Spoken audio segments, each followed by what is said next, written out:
12,000 years ago, people in the Fertile Crescent domesticated plants and animals for the very first time. Over the next thousands of years, this new way of living, known as the Neolithic, spread, finally reaching Britain's shores about 6,000 years ago, working its way up to reach Cumbria in about 3,800 BC. The Neolithic marks the first major human transformation of the British landscape. Large-scale deforestation cleared space and gathered resources for pastures and settlements. The landscape was also marked by monuments, which for the Neolithic and Bronze Age people were focal points for gathering, trade and ritual, initially created in timber and earth before transitioning to stone 5,000 years ago.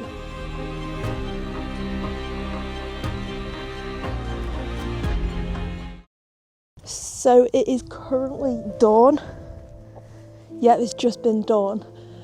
Sunrise is in about half an hour, I think. So I'm hoping to get to see a glorious sunrise at some point and just start to feel what this place was like in the Neolithic.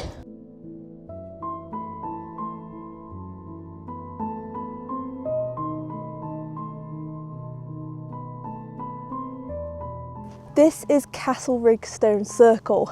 Built over 5,000 years ago, these 38 stones might be part of the oldest stone circle in Britain. You can see the setting here is so deliberate. It's sort of framing its landscape almost like a stage, and it's just so atmospheric, picturesque. It's no wonder it might be Britain's most famous stone circle. However, as with most stone circles, the exact date is uncertain, and most haven't had excavations since the antiquarians came along. Yet, there is a possibility that Castlerigg is an early example. A recent survey also hints that this setting of 38 stones may have rested upon an earlier monument, at what is now hidden bank and ditch. The stones used to construct Castlerigg arrived by melting glaciers at the end of the last ice age, leaving them scattered across nearby fields. While it may not have been moved too far, the largest stone still weighs 16 tonnes. The existence of any monument like this implies that there was a large community, which was coordinated and drawn together by a shared belief to construct and use it. The stones are not arranged in a perfect circle, with the diameter varying between 30 and 33 metres. However, this is typical as they were designed to look circular from the ground rather than geometric perfection. Just inside the northern entrance, symmetrically placed, are two low, unexcavated mounds that resemble early Bronze Age burial mounds, which may be contemporary to the stone circle, which people would have had to pass between when entering the northern entrance. A later addition to the circle is a rectangular arrangement of 10 stones, nicknamed the Sanctuary, believed to be a burial chamber. However, more recent analysis suggests a less mythic origin, potentially it being a medieval shepherd's cottage or sheep pen. It was created by reorganising some smaller standing stones. The original circle may have had over 50 stones. Some astronomical alignments have been suggested for her, but it's probably most likely to do with the midwinter solstice, like often stone circles tend to be.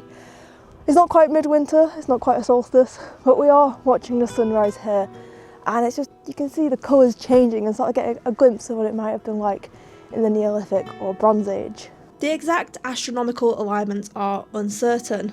The stones have been moved at points, and the panoramic view that we have today may have been hidden by a wooded landscape in prehistory. The prehistoric people may not have also required perfect precision, instead a symbolic representation of alignments, and I personally think the idea of annual ceremonies is easy to get on board with. If you're enjoying this video, please consider liking and subscribing, it really helps. Sorry for interrupting. Seasonal gatherings also likely provide opportunities for socialising among wider communities, whether it be sharing information, finding partners or trade, with some archaeologists arguing these stone circles played a key role in trading axes. However, dating discrepancies make it difficult to be certain.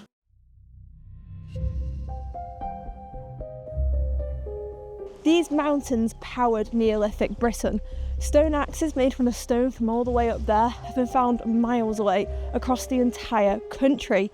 This wasn't a wilderness, it was industry, producing tools that built settlements and monuments. Approximately a quarter of stone axes analysed across Britain, Ireland and the Isle of Man originate from a single source. a narrow vein of volcanic tuff in the high peaks of Great Langdale. Accessing this specific stone would have required a challenging steep climb and a dangerous scramble down the scree slopes of Pike O' Sickle.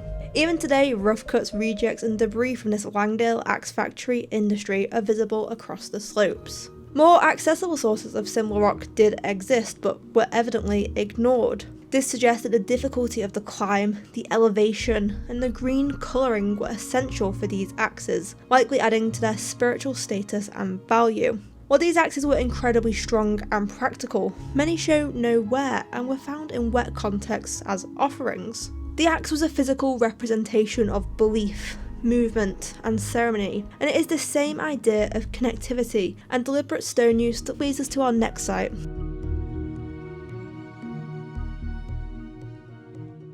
Upon visiting the site, William Wordsworth wrote, "I must say I have not seen any other relic of those dark ages which can pretend to rival it in singularity and dignity of appearance," a sentiment which remains today. So this is Long Meg and Her Daughters, the third largest stone circle in England. 68 remaining stones still stand, of which 27 are still positioned upright, and this scale is just absolutely incredible. Then there's Long Meg herself. She is this towering red sandstone pillar with marks carved into her, including grooves, spirals and rings. These carvings mirror the passage grave art of Neolithic Ireland. This shared visual language of spirals and concentric rings suggests the Cumbrian communities were connected to a wider belief system that spanned Britain and Ireland. If you'd like to watch a video about something with a similar shared visual language, check out my video on the folks and drums after this one. So all of the other stones are made of some sort of granite, volcanic rock types that were probably moved here after the last glacier. So Long Meg's a bit of a stark contrast with the red sandstone colour, and that was probably intentional.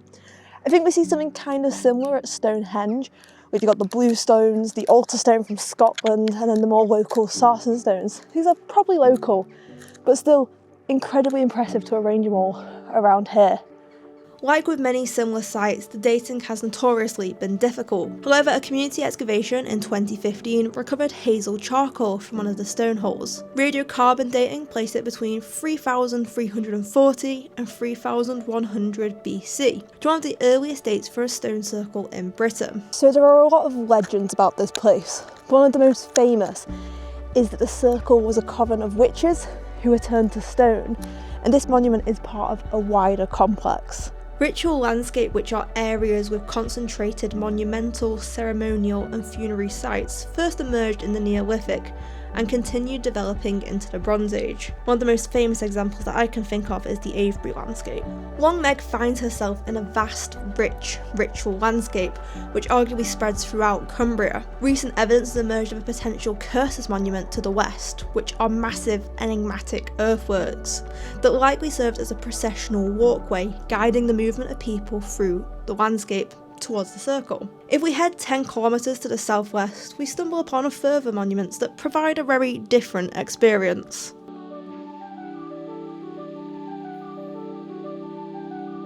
This is Mayburgh Henge. Typically, henges are defined as being an earthen monument with an internal ditch surrounded by an external bank. They served as ceremonial enclosures, likely marking sacred space, and frequently featured timber or stone circles, or burials or astronomical alignments. However, Mayburgh is a bit unusual. It lacks the internal ditch, instead featuring a massive 7-metre high bank constructed entirely of water-worn river cobbles. Situated near the confluence of the Lover and Ermont rivers, this was likely a trade and ritual centre, perhaps the use of riverstone anchoring the site to beliefs surrounding water. Neolithic and Bronze Age finds nearby indicate it dates to this time period, however without formal excavation the exact dating is unknown.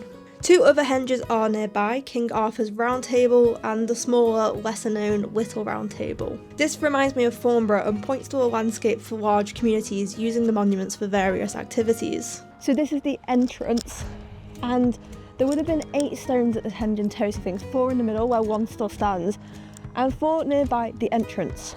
Some henges have different numbers of entrances, so it's always interesting what these were sort of doing, because where you've got the stone circle which feels like a stage.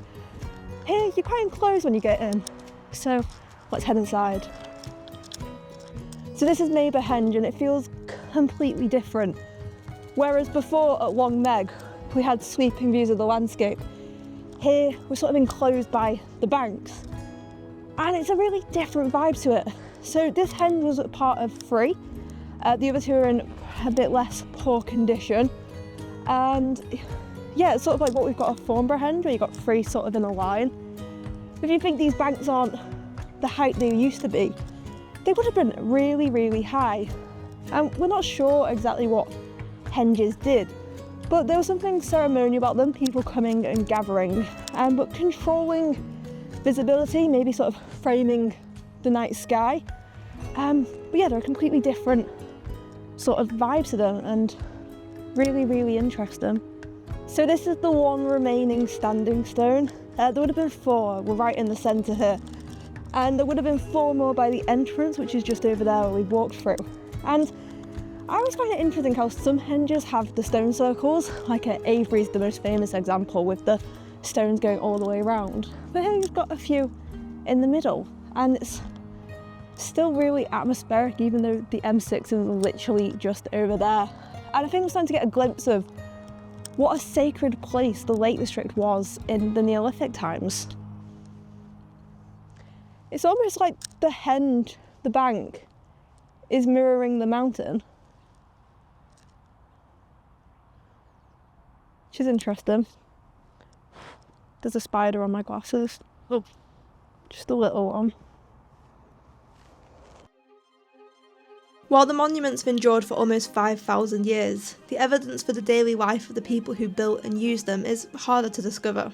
Many Neolithic people in Britain likely remained semi-nomadic, following a pastoral lifestyle, not immediately jumping into full-scale farming like we might imagine today.